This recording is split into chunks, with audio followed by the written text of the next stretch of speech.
To kick us off, I'd like to share some of the Army's goals specific to installations, but first, please indulge me for a minute while I talk about my NCAA basketball tournament bracket. At this point, it is not perfect. And as a way of finding solace, I decided that it is very much like the installation enterprise. So bear with me. So privatization is like Duke. It's strong and reliable, and it's a perennial presence.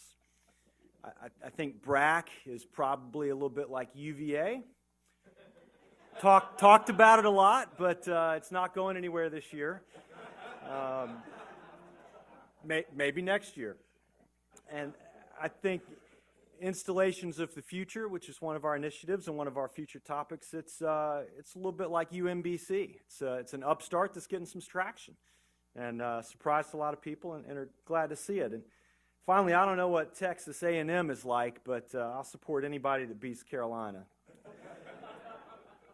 But for the bracket that I did fill out and I'm losing, I made the best choices that I had at the time, given the information that I had. And that's what we do in the installation community. And the snapshot that I'll share with you today reflects just that. It's the best of what we know right now, but is always evolving. Secretary of the Army, Dr. Mark Esper, has instituted a set of priorities to help focus our efforts: readiness, modernization, and reform. These priorities support and enable soldiers, families, and civilians throughout the world. In the installation's energy and environment portfolio, they serve as a guide to help prioritize our efforts. So I'll talk about each one of the three and a little bit about what we're doing in each one of the areas. So for readiness is the top priority to ensure that the total Army is ready to deploy, fight, and win across the entire spectrum of the multi-domain battlefield. And enabling warfighter readiness begins at our installations. So at our 156 installations worldwide, approximately 13,591,251.62 acres approximately. I just made that number up, so if there's press here, that's not for the record. All of that is aimed at one outcome, and that's a ready Army. However, nearly 33,000 of our facilities are in poor or failing condition currently, and these conditions directly impact readiness of our units and the morale of our soldiers. Our soldiers not only deserve better, but require the proper conditions to train to compete their missions. So I have two goals that support readiness. The first one is ensuring that no installation-related deficiencies impact mobilization and deployment. And I'm not just referencing deficiencies related to facilities or infrastructure. I'm also talking about deficiencies related to energy and environment as well. And then second, we're going to create a plan to allocate resources to achieve the Army's requirement to be able to sustain water and energy requirements for up to 14 days at critical missions on our installations without having to depend on off-post water or power supplies. This will be a challenge, and I think it's one that we're ready to meet. We'll focus first on our mobilization force generation installations and our power projection platforms, because one, you have to start somewhere, but also those are our priority installations. To be clear, this focus on readiness and specifically on resilience and energy security represents somewhat of a pivot away from the focus that we had on renewables. So now we're all about energy security and installation resilience to support readiness. You'll hear more about this from Mr. Surash and from Mr. Kidd, so I don't want to steal their thunder. So that's readiness. The second priority is modernization. And Secretary Esper's vision of growing our operational force while maintaining quality will guarantee clear overmatch in future conflicts. This component can be achieved by in terms of the installation world, this can be achieved by creating a vision for installations of the future. The outcome is paramount to the modernization posture of the Army. As we consider the future, particularly one where installations will be threatened, it's clear that the Army is in need of a modernization revolution. Like I said, installations are where soldiers generate combat power and conduct warfighting activities. As threats change, the Army must change and adapt as well. A modern Army provides the ability for us to be effective against our potential adversaries who will use cyber warfare and social media to disrupt the systems and information the Army needs to perform its mission. Just as the Army examines warfighting, it also needs a deliberative and strategic approach to define what it wants installations to do in the future and how technology will deliver that vision. So when we talk about installations of the future, and like I said, not to steal Richard's thunder, but we have to be a little careful. What a lot of people think when they hear installations of the future is that is their chance for whatever pet peeve to be addressed on an instant. So installations of the future, yeah, that means AFES is privatized, or installations of the future means that there's no commissaries or on-post libraries.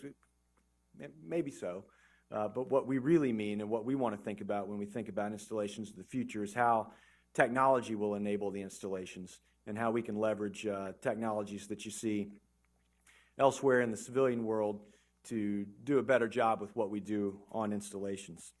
I believe also that this is a way we can emphasize the role that installations play with respect to recruiting and retention. So while readiness has to remain our focus, we don't want modernization to fall on the back burner or slip through the cracks. In my recent travels to Army installations, I've seen the outmoded facilities where the force lives and works, the dated infrastructure that supports them. Our installations must remain current to best support the soldiers of today and tomorrow.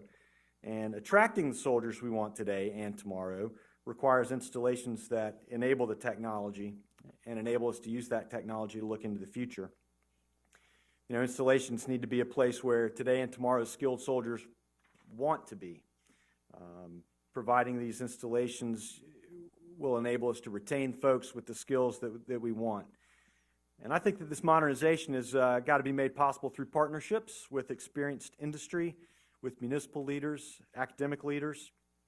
We don't need to reinvent the wheel, but we can use ideas that are underway that have been proven at cutting-edge campuses like Amazon's, like Google's.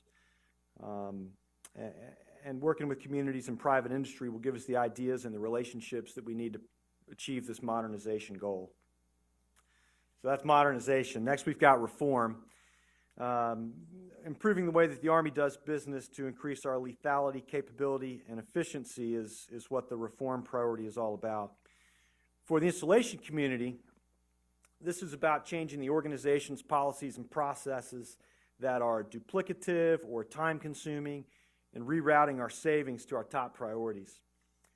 We'll achieve this through conducting a system-wide review of the installation enterprise, and I mean function by function. So what does IE&E do? What does AXM do? What does MCOM do? What does AMC do? What does ForceCom do? What does TRADOC do? What are all those installation-related things that they do? When do you engage MIC for contracting? When do you go to Corps of Engineers for contracting? Who gets to decide and what drives that decision, and where should the real center of excellence be? So I think we should go at something like that with no preconceived notions and no walls up to protect our fiefdoms. I want to be sure that we understand the current state and then create a vision for an efficient and effective future state, and then we'll make plans to close the gaps in between. And I'm actually really excited about that and want to make an impact and find some quick wins so we can get that off the ground as well. So that's reform, and enough about me. I want to talk a little bit about today's panels. Today's panels will address very important topics pertaining to installations today and the future. We'll focus, we'll get the joint services perspective, the installations perspective from landholding commands, installations of the future. We'll talk energy security and resilience. Through these panels, you'll have the opportunity to listen and participate in discussions. And some of what we talk about will assuredly make its way into what we do in the future. Maybe not in this planning cycle, but certainly a future one. So I'd ask for your help today to visualize the future needs of the Army and specifically related to installations, and share your ideas and experience. The knowledge and perspective in this room is invaluable, and I know everybody on our team looks forward to sharing their thoughts as well. So that's it for kickoff comments. I am happy to answer your questions and talk about anything else that you'd like to discuss if we have a few minutes, aside from, detainee policy or transgender policy and, things that are not in my lane. Or, yeah, brackets, we can certainly talk about that, especially if anybody else has Duke going all the way. So let's see. I'll try to start with. Okay. Well, this is a good one, and I will read it, and I will give you a little bit of my perspective, but certainly would not mind if others in the audience chime in, because this one's still evolving. The question is, how will ASA, IE&E, AXIM, and MCOM interact with Futures Command?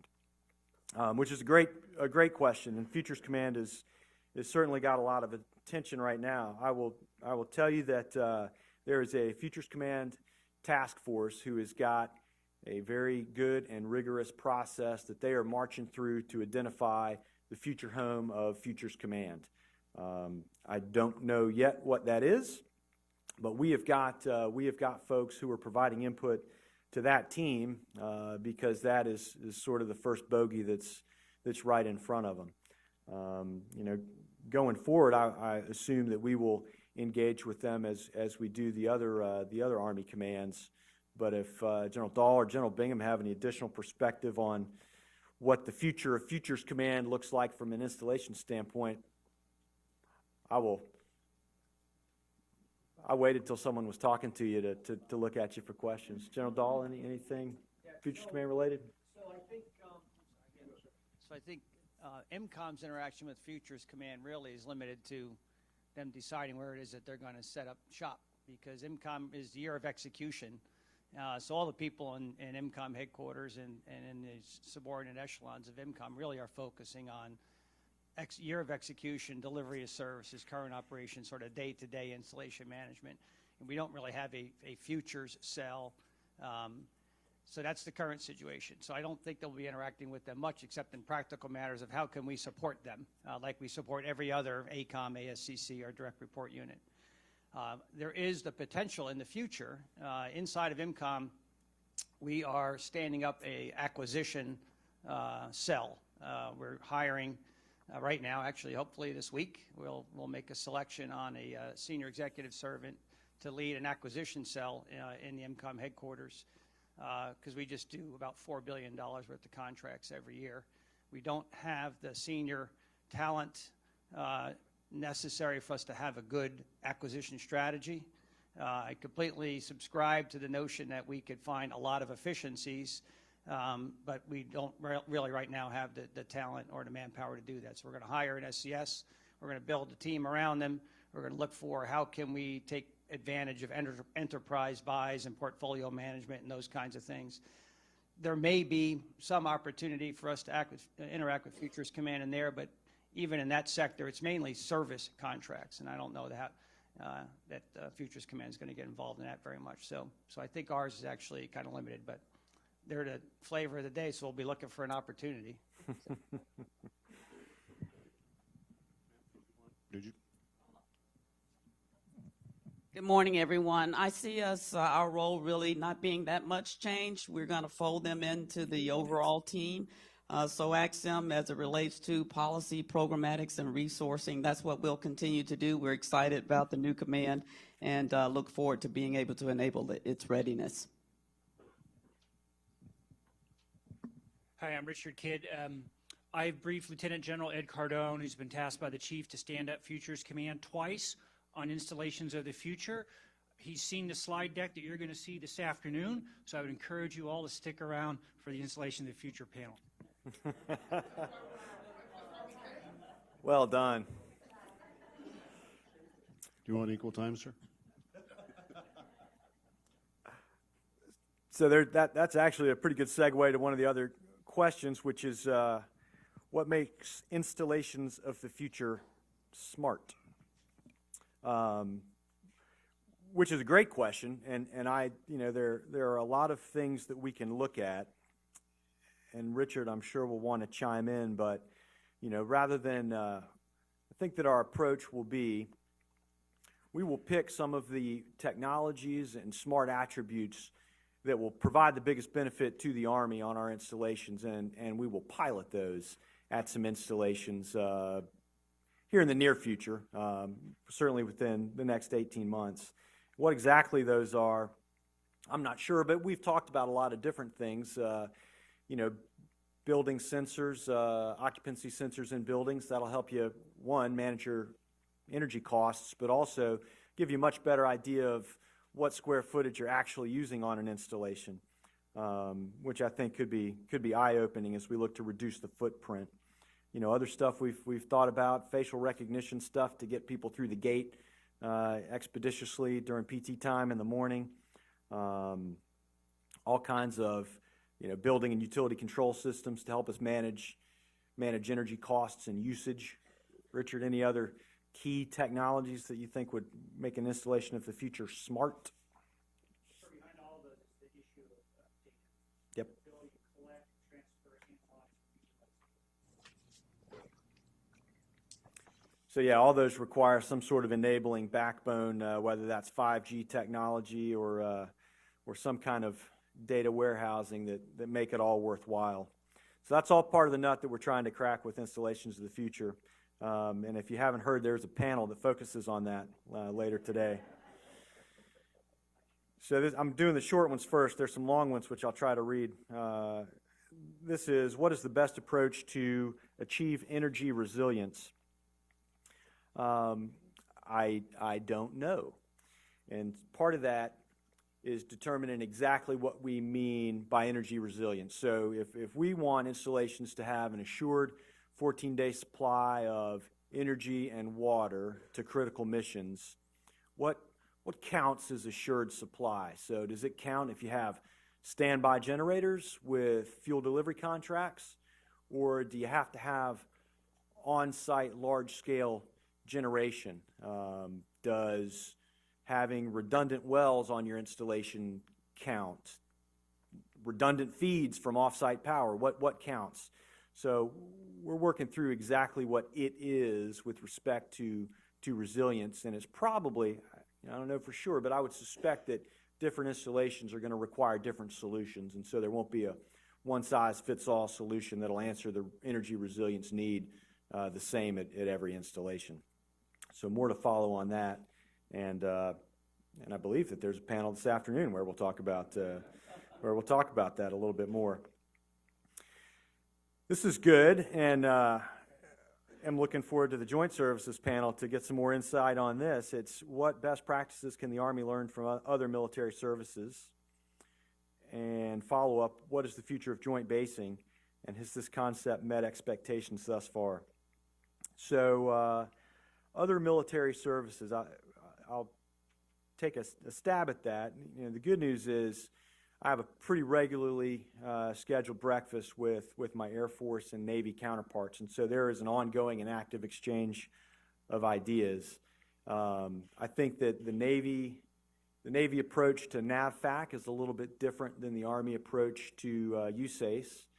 There may be something that we could learn there. I think the Air Force budgets a little differently on their installations than we do. In fact, their whole budgeting process might not leverage MDEPs as heavily as ours does. So there's certainly something to learn there. You know, as far as joint basing, that has been an interesting learning opportunity in and of itself. Has it met expectations thus far? Well, you know, I'll claim ignorance because it wasn't my idea. I don't know what the expectations were. But I know that the feedback that we get from the field varies. There's some joint bases that have worked very well, and those seem to be the ones that are contiguous, where the Air Force and the Army installation, you know, share a fence line or shared a fence line anyway.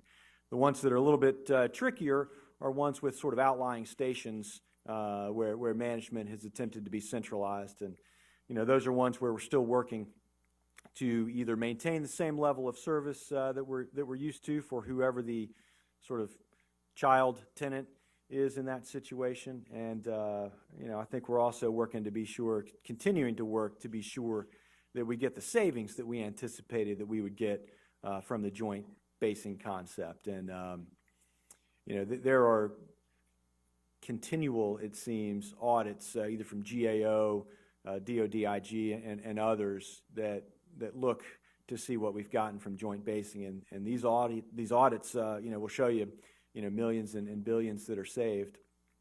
And I know nonetheless you can go out and about and you can find folks who are unhappy with the way things are working at Joint Base XYZ. And we hear those, and we work very hard to get at the root cause and see what the drivers are. And oftentimes we find that it's a communication issue that we can solve, or it's a memorandum of understanding issue that there's a gap in what we've agreed that the services being provided are going to be. So we work through those eaches as we find them. Were there any other feelings on joint bases from MCOM or AXIM? I don't want to put you on the spot. You can wave me off. I'll go to the next question. Yeah, that's right. Just So I'm actually on the lessons learned panel, and I'll address this topic when I get to my lessons learned. So I actually got quite a lot to say about it. So, but I'll defer till then. So. I want you all to know this was not as carefully orchestrated to advertise future panels as it may seem. So I'll do the long one next, and I will be thinking as I'm reading. So bear with me. The sharing economy is transforming the commercial real estate market in all kinds of ways, as landlords and lessees realize that most of their buildings and land are not being actively used most of the time. How do you see the Army being able to embrace or harness these sharing economy principles to reduce ownership costs and increase utilization of assets like buildings, land, parking lots, etc.? Which I think is a great question. So part of that, I think, has to be enabled by technology. So we're looking at that from an installations of the future standpoint. I think that the occupancy sensors are certainly something that will help us get at that, because you have to understand your current state to know what opportunities you have. But when you look at some of the more forward-thinking organizations in the private sector, a lot of the consulting firms that I worked for or worked with, don't have offices for folks. If you're traveling Monday through Thursday or Monday through Friday all week, every week, there's no sense in maintaining a little cubicle or a little office back in Atlanta if you're at a client site all the time. And so you find places that had hotel offices where if you happened to be in the office, you would have a place to work and a place to plug in your computer. And that reduces the footprint by, as much as 66%, depending on how much folks are out and about. In the Army, you could see has a little bit of that profile. So if soldiers are doing, squad level training, company level training, brigade level stuff, or are deployed, there's a lot of empty space left behind, not just in the barracks, but in the motor pools and really with respect to the other services on the installation. Other services, I don't mean Army, Navy, Air Force, I mean the stuff that we provide. So post theater, auto craft shop, PX commissary. So, how do we be sure to right size those to cater to who is truly there? Great question, and it's certainly something that's front of mind, but I don't have an answer to it yet, other than to agree that I think that there is some potential there that'll help us right size and economize the footprint that we have and the infrastructure and facilities that we have. There's probably some installation of the future stuff on that, which I won't get into because there's a panel on it later. Yeah, come on up. No. This one was a hard one, so I'm going to skip it. So I'm glad you've got these. How can industry help the Army installations?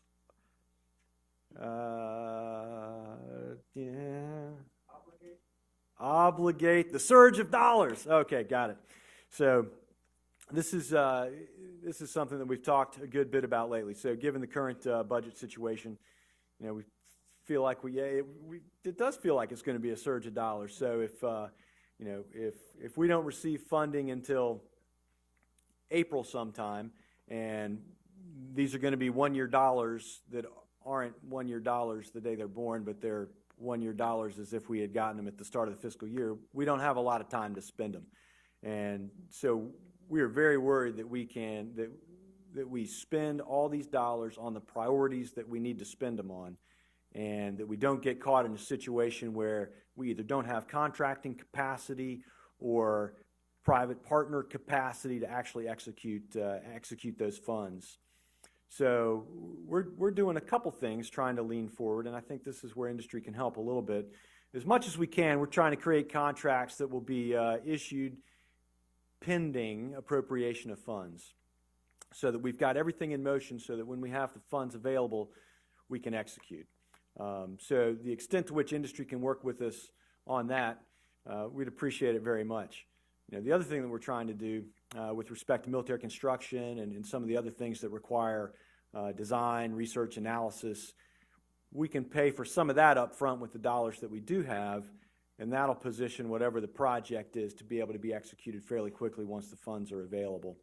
So those are two things that we're looking at, and two things that on the industry side you can expect to see from us. If you haven't seen them already, I hope that you've seen some of it already, because we need to have those mechanisms in place, because we will not rush to spend those dollars, and we will not spend them in a frivolous way just to get them obligated before they expire. We're going to do the right thing by the taxpayer and by Congress and the President, who have seen fit to give us a substantial increase. And you know, we need to show that we're good stewards of that money and that we deserve much the same year after year, because this predictable, adequate, sustained, and timely funding is really what we need for the long term.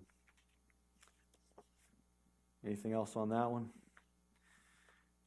So it seems that the services are slowly migrating toward operating the installations jointly.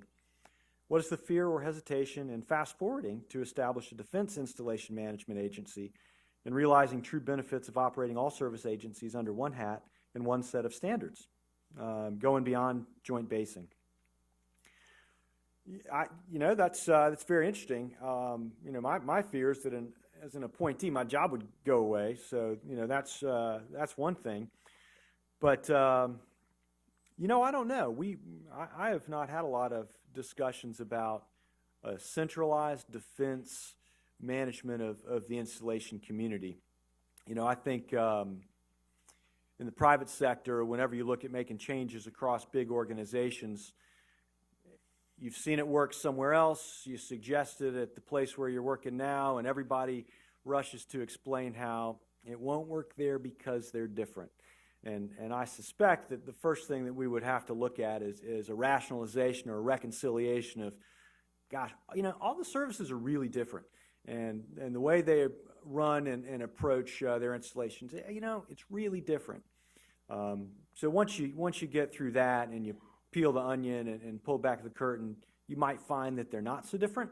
And maybe there are some efficiencies to be gained, but through a series of defense reforms, we're looking at doing a lot of this, not in a massive way that would mash together all the management of installations, but in a way where, I think the Defense Health Agency is an example where, hospital services across the defense world can be consolidated to get some efficiencies. There are a couple other things on the table around management of retail functions, AFEs and others on our installations.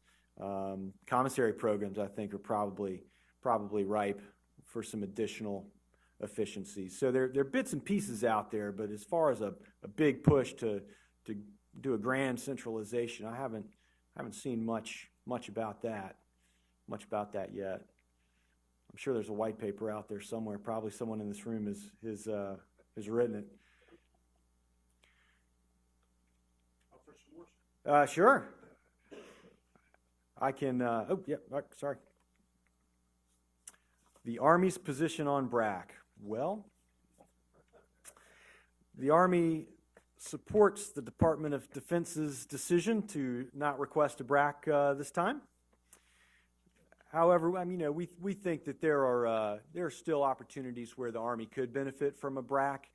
We don't have a list of installations that we want to close, and we're trying to get after reducing the footprint using the mechanisms that we have at our disposal already. So, we've got excess facilities that we can demolish that doesn't require a BRAC. We've got functions that we can consolidate on installations, and that doesn't require a BRAC. But in the future, once we get through the things that we can take care of under our existing authorities, it may come down to a BRAC in order to make the one or two remaining sort of big changes that'll continue to get us efficiencies. So we think we could use it, but we're certainly supportive of Department of Defense's position to not ask for one, and we're trying to get after efficiencies using the mechanisms that we've got at our disposal. And I think we're doing quite well getting after them. Reducing the footprint. Gwen will share some stats with you about how much we've consolidated, and we've got a good plan to demo facilities that are costing us money to maintain that we're just not using or that are beyond being able to repair. So it doesn't require BRAC to get after those, and so we're doing it. Anybody else want to talk about BRAC? So I can only speak for MCOM, and we have 75 active duty installations around the world.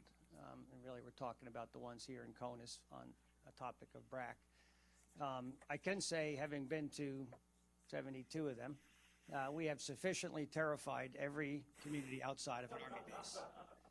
Truly, we have. You cannot believe the level of anxiety in the community that resides outside of every single one of the 70-something installations that I have visited. I often will meet with the local leadership, the municipality, the state, the elected representatives, the local township, the folks who are advocates for that community. Everybody wants to BRAC-proof, their base. I think Fort Hood's the one exception because they are absolutely convinced that there's a BRAC, they'll be the recipient of more money in another unit, so they actually want a BRAC. But everybody else isn't as confident, so they're terrified of the thought. What I share with them is, in 2.5 years at MCOM, I've never been asked to sit down and participate in a conversation about BRAC. So at least from the guy who's executing, day to day and next year and the year after, nobody's asking me, which one do you think we should close, or, and I share with them, Mr. Gillis is mentioning, reducing the footprint. It's a great idea, so we do have excess on our installations. We've identified it, we've coded it. If it's in really good shape, why would you demo it? You might need it. Best example would be Kelly Hill at Fort Benning. It's a beautiful brigade footprint. We off-ramped the brigade there, but we said, gee, don't demo it. You might need it. We now have an SFAB there. All that happened in like 15 months. So this is the ups and downs. Now, if it's really bad infrastructure, or really bad facilities rather, and it's excess, well, then you do want to demo it. But I'm waiting for that surge of money that you talked about in order for us to do that, because it hasn't come yet, and as soon as it does, we'll get after that. So, but I think we need to address the anxiety out in America that resides outside of our installations. We really do. We need to help them understand, that they are secure, and they really are desperate to be good partners with us. And that's a good thing, because it really is. I'm going to talk about partnership a little bit later. Really is bringing us together. But the level of anxiety is outsized, I think, and I think this may come from some of those surveys that we did, over the last few years, where we asked their opinions of that. But they require some behavioral health appointments. I think we owe that to them. We owe that to them.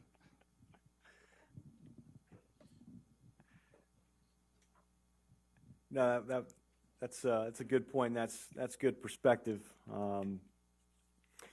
Next question is part of your reform goal. Does your examination of current state include sister services? Is it a joint examination?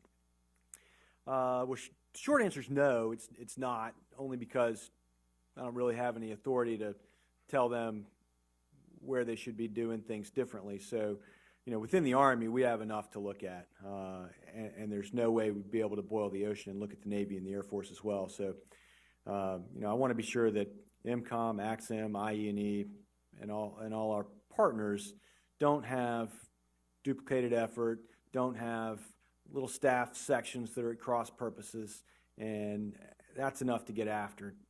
When you think about a joint perspective, though, when we look at what we want the future to look like for ourselves, we definitely want to look at our sister services to see where we can steal ideas and how we might be able to leverage either lessons learned or things that are working well for them to figure out what we want our future to look like. So I am definitely not signing up to examine the Air Force or Navy installation management machines. What are installations going to have to stop doing or reduce due to budget constraints, and what processes will help you do so? And that is a great question, and it is hard to point to a thing that folks are going to stop doing or that an installation needs to stop doing due to budget constraints. You know, we have what we have chosen to do largely is maintain the same things but at a lower funding level than, you know, the height of the budget that we enjoyed, 2004, 2005. We, MCOM has got some initiatives to make sure we are delivering services in the most efficient way possible, and services are delivered to the folks that are the intended recipients or beneficiaries. So we're certainly looking at it, but I don't think we have a list of things that we want to stop doing from an installation standpoint. You know, Army-wide, obviously there are initiatives to identify superfluous training or, other things that take time away from readiness, but I suppose there's a corollary model that we could develop, but I don't have a list that I maintain of stuff we've got to stop doing unless General Dahl or General Bingham have some ideas along those lines.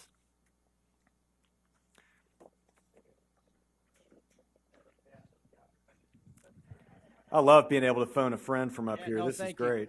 Now, so one of the things that none of us are any good at is deciding what not to do. And we need to get more serious about it. So my budget hasn't gone up. I'm waiting for the surge to come. It's gone down. My manpower's gone down. I wish you'd stop looking at me when you say that. But the demand signal, has not. So how do I'm not a subscriber to doing more with less. I'm not even a subscriber to doing the same with less.